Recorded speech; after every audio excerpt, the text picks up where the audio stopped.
Hello, আসসালামু আলাইকুম everyone. কেমন আছেন সবাই? আশা করি সবাই ভালো আছেন।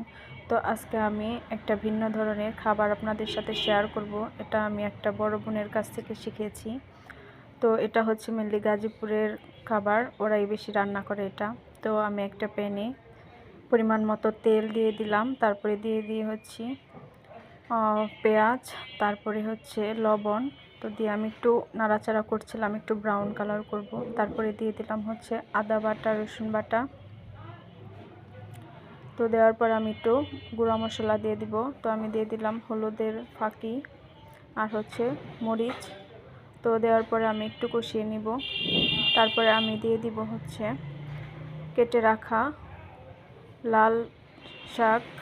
তো লাল শাকটা আমি একটু কুচি কুচি করে কেটে নিয়েছি। তো আমি কিছুক্ষণ এটা ভাপিয়ে নিলাম। এই দেখুন কত অল্প হয়ে গেছে। তো এখন দিয়ে দিব হচ্ছে কাঁচামরিচ আর জলপাই। তো এটা গাজীপুরের মানুষ অনেক খায়। তো আমার একটা বোন থাকে গাজীপুর, ওর কাছ থেকে রান্নাটা আমি শিখেছি। আমার শ্বশুরবাড়ির মানুষ কখনো খায়নি, তো এই জন্য আজকে রান্না করলাম। তো মাছগুলো দিয়ে দিলাম, ভেজে রেখেছিলাম আগেই মাছ। আপনারা যে কোনো মাছ দিয়ে রান্না করতে পারেন।